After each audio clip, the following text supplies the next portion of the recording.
What's up? I'm Jake Bruton, and today I have invited Matt Reisinger to his own attic so that we can talk about to vent or not to vent, and whether or not Matt's been wrong the whole time. I might have been. We'll see. We got some good stuff, and we might have a less expensive way to get really high performance. We'll see if I'm wrong or not, though.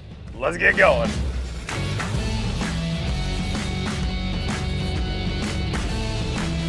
Jake, welcome to my attic, my friend. Thanks, buddy. All right, you guys. Jake Bruton, builder out of Missouri and Kansas.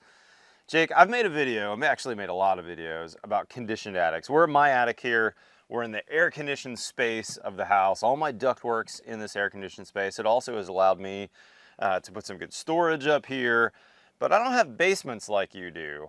So in this video, I need to maybe right a wrong where I've said you can't do a good vented attic, because I've actually seen you do some pretty incredible vented attics in the past. Let's first walk these guys through this house and how we built this conditioned attic. And then I want you to talk us through how you're doing your vented attics, but getting really the same or maybe even better performance from this one. So first off, you were here for a lot of the construction. Tell these guys kind of from your eyes how we built this attic. Well, first of all, I thank you for inviting me to be in a video where I get to tell you you're wrong about something. So this is, I mean, we have to say, like, this is as good as you're going to be able to do it, right? Yeah. When we talk about, you know, the insulation choices, the execution, the thought and effort that went into your house, your build, there are not very many houses being built in the United States that are this considered. So I'm going to take that as a compliment. Thank you. So we have a fibrous insulation on the bottom. We have rock wool. Yep. What do we have here? We have an R30. There's R30 bats in between my LVL rafters. Okay. And in climate zone 2, R30 isn't enough for your attic. That's so right. You have more insulation. That's right. But that insulation is on the outside of your air barrier, and it's impermeable. Like it's polyiso. It's impermeable. Right. Is it Atlas? It's Atlas polyiso. Okay. I've got 4 inches on top of the roof deck, and then I added another layer of decking on top of that. Okay, so that's an R20 on the top side? It's a little higher than that. Okay. It's like R25, let's say. Okay. So you have like an R55 assembly with 25 of that being continuous. That's right.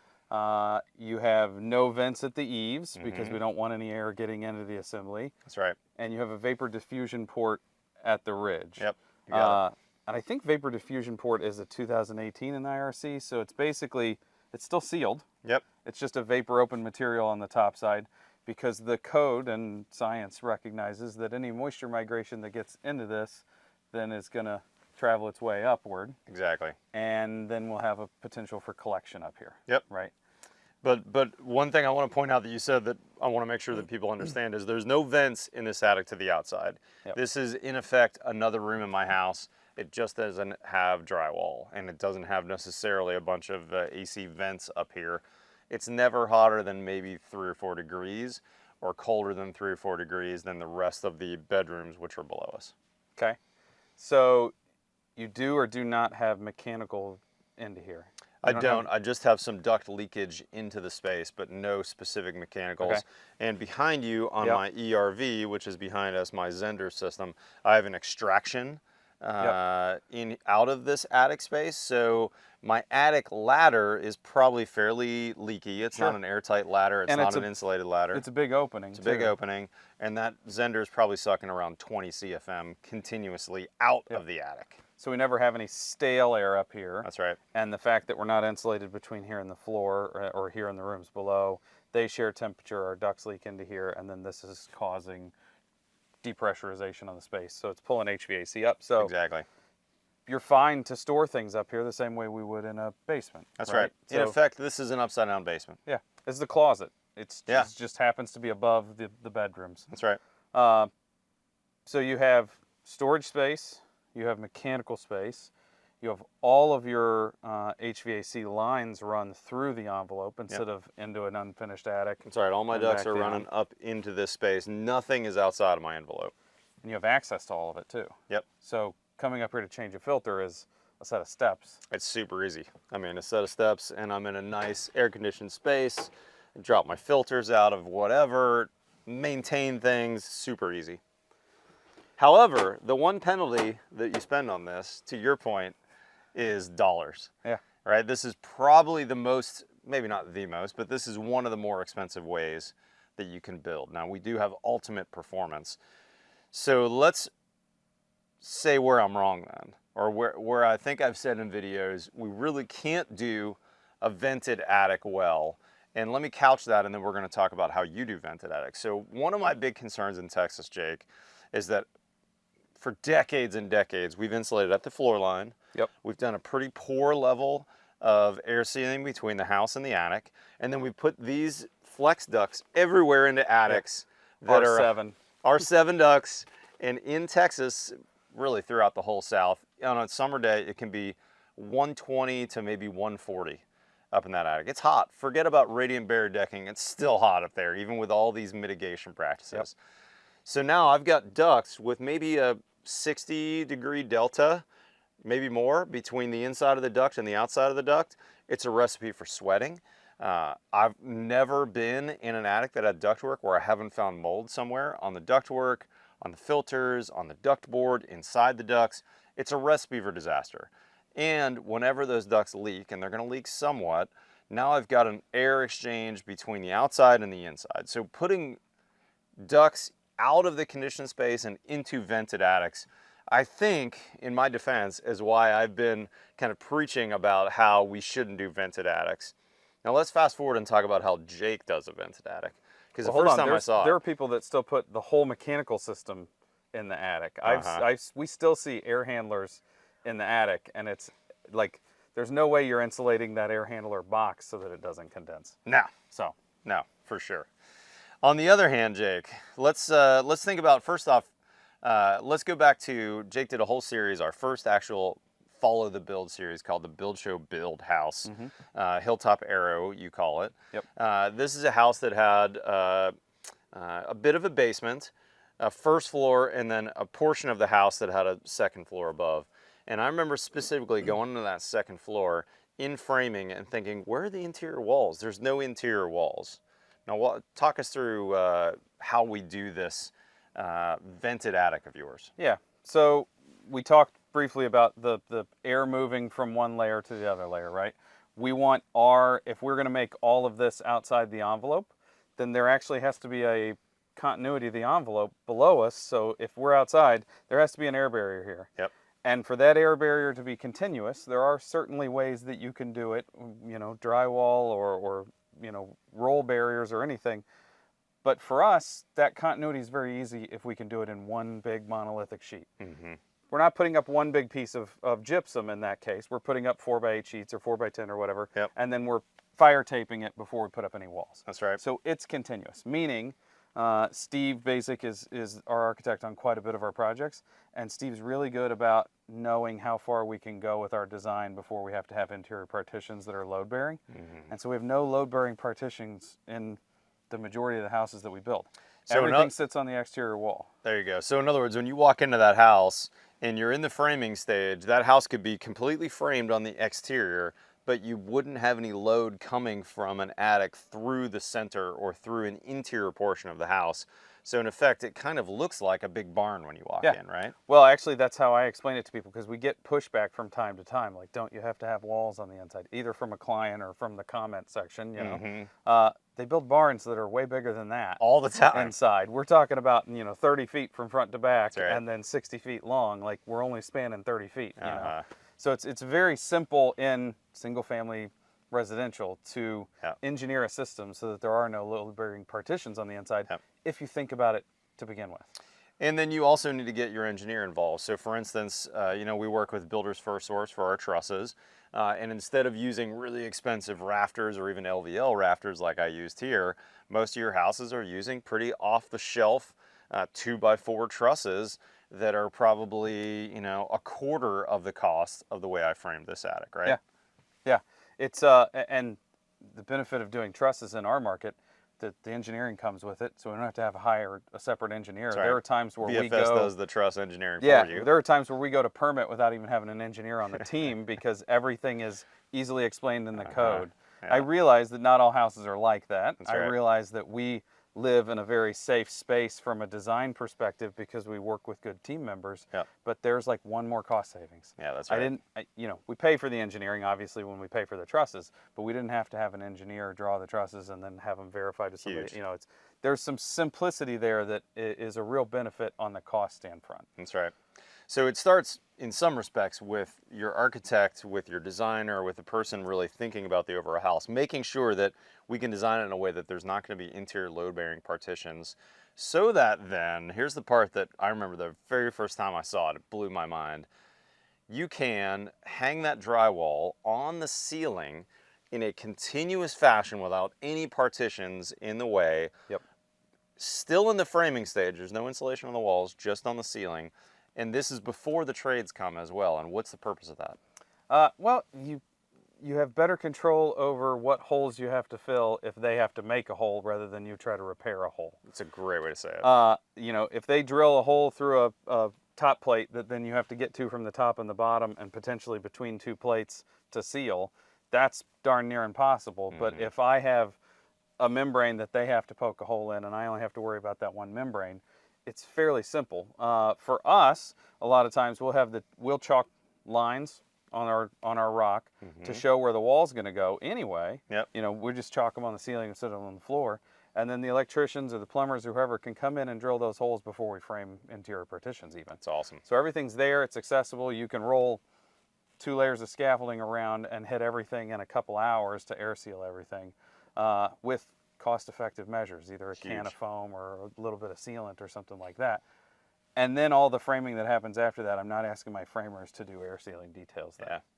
And Jake, if you know Jake, you watch his videos, you know that he has this phrase, one thing for one hole. Yep. So when his electricians are coming and drilling that, they're knowing, hey, when I penetrate through that 5/8 sheetrock on the ceiling, every time I need to run a wire, I put a separate hole in, because that way you can seal that on the bottom and the top and know you get a really airtight layer.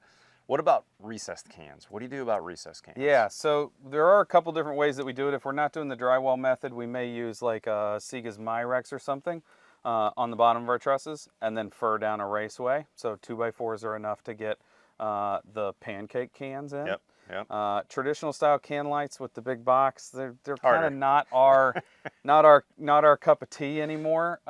They leak a ton of air even when they say they don't. Yeah, that airtight can thing is, I call BS on that. So there's also, we are making some concessions here. Most of the time, I would say those puck lights have come far enough that nobody really notices a difference. Yeah. And you're trying to switch to LEDs anyway. Why are you putting in a fixture that then takes a bulb that is separate that you have to buy? That's right. But we have the same problem with bath fans. You can't get away from a bath fan potentially. We're building 6-sided or 5-sided boxes that recess between the trusses. Or one of my project managers was here earlier. They have some AV equipment speakers that go throughout the building that they have a little bump between the trusses that the membrane goes up and in, and then we'll rock over it, and then it's just drilled the normal hole you would. It's just not cutting from here into attic insulation. It's cutting from here into an extended part of the envelope. Yep. Now here's an important key to this though, and it's the thing that I think gets me so fired up about why I hate vented attics. What do you do with that ductwork? How does that ductwork, because you don't want that ductwork to penetrate out there. So what do? Where the heck do you put your HVAC system? So 99.9% of the time, everything is inside of our envelope. So it's below the ceiling. Sometimes that's a high wall or a ceiling mounted mini split that is ductless. Yep. In our market, we have the benefit of actually having soil, so we can have basements. So sometimes things run through the basement. And then a lot of times, especially when we're working with Steve Basic, Steve's really good about engineering the house from a standpoint of he knows that ductwork has to go to rooms, which some architects aren't. And he'll make it so that you transition from, say, the living room into a hallway that leads to the bedrooms, and the ceiling height will be 8 feet instead of 10 feet.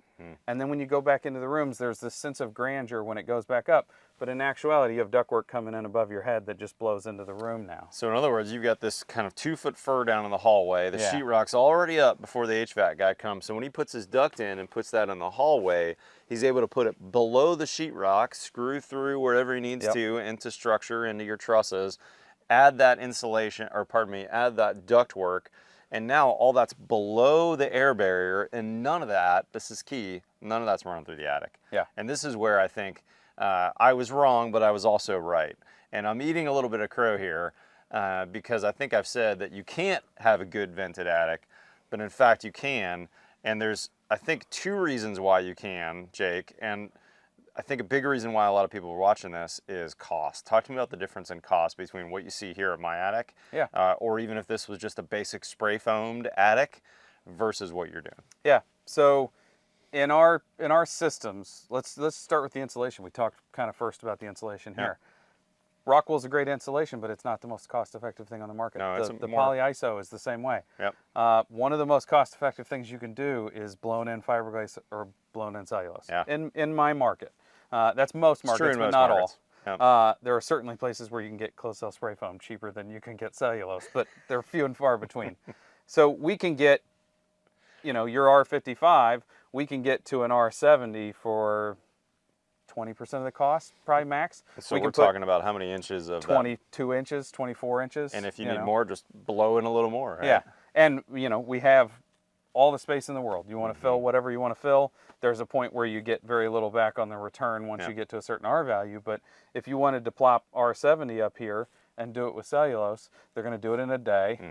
They're going to have 2 people here, and it's going to be an in and out thing, and it'll be pretty darn, you know, accurate. Consistent. We'll take, and on our trusses, we'll put a spray paint mark. You know, we'll shoot a laser and spray paint it so that we can inspect it. But we don't care if there's 2 feet of insulation up here because we're not putting anything up here that people need to be up here for. That's right. There's no service up here. Yeah, there's no service. No utilities. We don't do no storage filters. if we can avoid it. You know, I had a client say, well, I'd like to put some storage up there. And I said, so you'd like to carry things up a ladder? I was like, because you have a basement that has stairs and actually is a walkout where you could just drive a car around back. And he said, oh yeah, I guess maybe I don't want to carry everything up there. I was like, because anything you carry up there, you have to carry back down. And your attic in your market in Missouri could be 0 degrees in the winter and could be 120 in the summer. So anything you store up in those attics too is going to get destroyed. At my old house, I had a pair of ski boots. I remember I had up there for 2 or 3 years, and I went to ski them, and they broke all apart because they'd been in my hot attic for a couple summers. Yeah, it's outside. Yeah. You have to remember that it's outside. The other thing is, you're paying to condition this space. Like we talked about it as being a good thing because you have storage, you have good access and all that kind of stuff. But you increase the volume of your house by what, 15%? Yeah, so you have to take that into account when you do the manual J. And I've got additional tonnage on my air conditioner for this additional load. I also think one of the things that, like, if you haven't figured it out yet, we're kind of saying both work and that both can work. For sure. But I had a conversation with a mutual friend of ours about the McMansion roof that goes all different directions and has nested gable over nested gable over nested gable. When you have this roof line, this straight gable, it's very easy to get airflow that's continuous from there to here. That's right. When you have these weird trapezoidal things that dead end at, you know, a sidewall or another gable or a nest underneath of another hip, there is no direct pathway. Right. And the opportunity for air to actually move through there, and what we're talking about is keep the bottom of the sheathing dry. Yes. That is a real challenge all of a sudden for when we're looking at, like, well, what's the pathway from there to there? Because there's the peak, but here's where it stops, you know. So trying to build that into something that is, we could say, a contemporary roof. A lot of roof lines do look like that in my market still. They don't when we build them because we do everything we can to make them simple, more successful. So there is a real question mark there where, yeah, there are times where we've done unvented roofs, and that's uncommon in our market. But I also think that looking what you have and the team that you have in place and the opportunity you have, that kind of dictates what you're going to say and actually, or what you're going to choose. And I had Steve Basic said, vent until it doesn't make any more sense to vent. And I think that's an amazing way to look at it. Like, well, okay, let's look at this house and we're going to vent this roof. What problems does that cause? Yeah. Okay, well, maybe not. We're not going to vent this roof. That's right. You know. That's right. So I think there's a great opportunity for success and a lot of utility in the space that you've created here. And I also think that the way we generally try to do it is cost effective and quick and easy. And I really don't want to get stuck carrying things into the attic. And it's really hard to throw a dollar per square foot less metric between this and what you're talking about, but it's in the order of, you know, maybe 20, 30, 40, $50 a square foot more that I spent for this style truss system, or pardon me, this style, well, it is a truss, but it's a man-made truss. LVL rafters turned into a big open truss with this insulation, my rooftop insulation, Monopoly framing. I really did it right, but I spent the time and the effort and the forethought to do it, and honestly, I spent the dollars to do it. So, guys, if you're not familiar with Jake's videos... Wait, I got one surprise for you. Tell me. This is cheaper than building a basement, though. That's true. That is a good point. I have soil, and I can build basements. Yeah. But this is cheaper than building a basement. That's a good point. I hadn't thought about that. So, you know. Yeah, that's a really good point. And actually, one more thing I would say, that if you got nothing from this video, the one key you've got to implement on your jobs that Jake and I both said in both these different ways, and you're going to see in all our videos, all of our ductwork is in the conditioned space. It's inside the air barrier. It's inside the house, so to speak. We don't want any ducts going outside the house. So no matter what type you choose, you've got to get those ducts. You can't build Jake's vented attic that we just talked about and throw a bunch of ductwork up there. It's not going to work. It's not going to perform the way we're talking about. However, if you do it like Jake does it, or like I did it, we have very similar blower door scores. In fact, Jake's might even be a little bit lower than some of mine. And and really high insulation values and really good results that ultimately lead to a really happy customer, that lead to a really healthy home, a house that's going to last for generations and not just decades like I see in Texas all the time. That drives me crazy. So pay attention to those details. Bring those ducts into the conditioned space, however you do it. Guys, if you don't follow Jake currently, go check him out on Instagram, Arrow Building. We'll put a link to that below. He's shooting incredible videos on a weekly basis. A bunch of the stuff we referenced and showed as B-roll is videos that he's already shot, including that Build Show Build series. We'll put that in the description. But if you're into building science nerdery like we are and talking about these very specific details, look for the link for Build Show Live, which is going to be below, buildshowlive.com. Jake and I, all our contributors are going to be there. It's going to be an incredible event in Austin, Texas in 2024 in the fall, November. You got to be there. It's going to be incredible. There'll be a link for that below. If you're not currently a subscriber, hit that subscribe button below. We've got new content every Tuesday and every Friday. Follow us on Instagram or Facebook. Otherwise, we'll see you next time on The Build Show.